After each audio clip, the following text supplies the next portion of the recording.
And hello, everyone. Welcome to Adam and Jake on the movies. I'm Jake, I'm Adam. Hello. and you can see some of my clothes are showing up. My bed is full of clothes right now because our. Anyway, so what we do is we watch a movie. We answer now 8 simple questions, and today's movie is one that I had never seen before, but you have seen, and it Yes. was It was Vanilla Sky.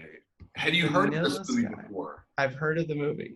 Okay. Movie was it came out in 2001, written and directed by Cameron Crowe, starring Tom Cruise and Penelope Cruz, not related.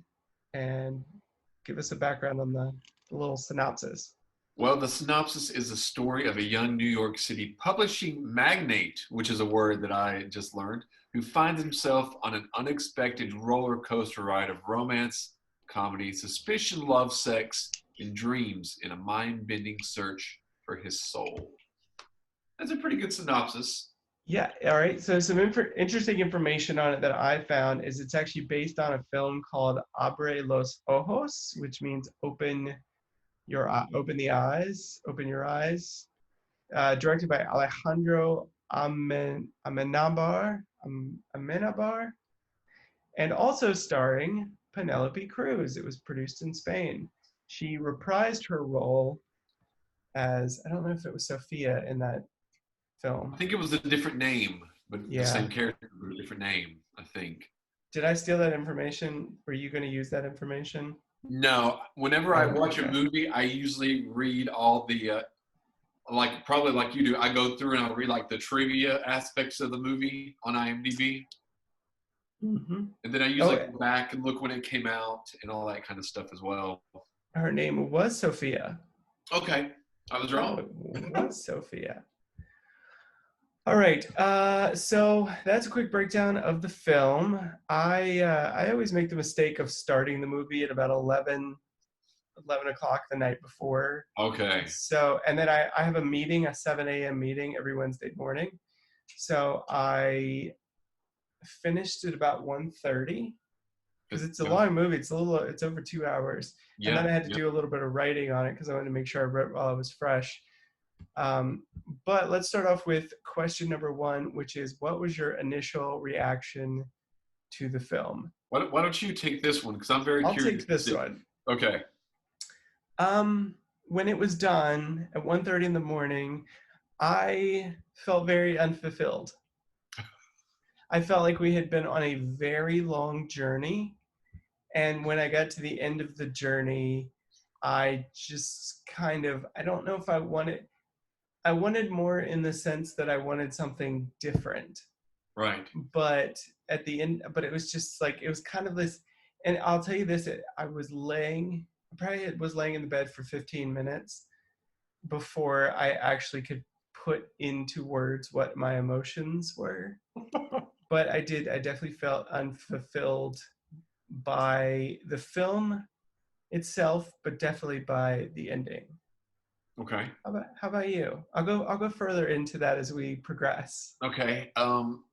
When I first saw this movie, I probably have seen this movie. I would say honestly, 16 times probably. Oh, I've seen it okay. quite a few times. I typically watch it about once a year. So yeah, probably 16 times. It came out in 2001, and I pretty much watched it, once in the theater, and then since it came out on DVD. Um, I view it differently now than I did then. When I first saw the movie, I'd seen the trailer one time, and it presented itself as something different than I thought the movie would be.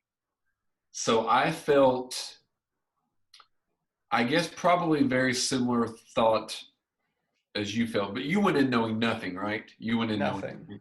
nothing. I had read about it, and I had seen a trailer for it.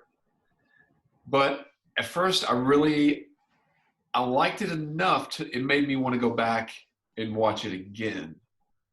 And that's when I started to piece it because it was, if you don't know much, it's non-linear storytelling in a way because they're looking back, and there's several interpretations from the midpoint on what really happened. And it's not tied up at all. There is really no the end. I don't mind an open ending, but it's one of the most open endings because it's not really an ending at all. You know what I mean? When I watched Mulholland Drive, I felt kind of similar. Like I had to do some research. So I actually spent like 5 minutes researching, okay, what exactly did I see? Right, I right. think I know what happened here at the end, but I'm not 100% sure. So I did a little bit of research on it. And then I woke up today and did some more research, which just kind of confirmed what I had thought the night before. But yeah, the ending was. See, now I thought the ending was a little bit more closed. I viewed it as being a. What are Really? you eating? Macaroni and cheese. Mac and cheese. Nice. Mac and cheese. We were watching Bon Appetit last night, and they were doing the perfect grilled cheese sandwich. And I thought, I think the perfect grilled cheese sandwich would be macaroni and cheese inside of two pieces of bread that's grilled Interesting. with a lot of butter. Well, see, Anyway, they had at work also. They had Panda Express, but I didn't really. There's only a few of us there, and I wanted to go back and get more, but I would feel like everyone's like, "Wow, Adam, he's like a hog as far as food goes." So I didn't go back and get any seconds. But there's only four of us there, so there was a lot. But I didn't go back. So such a hog. I That's wanted the to be first with the thing I think audience. So of I when I wrote see I it. wrote some. All right. But yeah, so the ending, I feel like, yeah, I just wasn't completely satisfied with my interpretation of the ending. Maybe I should just reinterpret it in a different way or take a different spin on it. So, all right.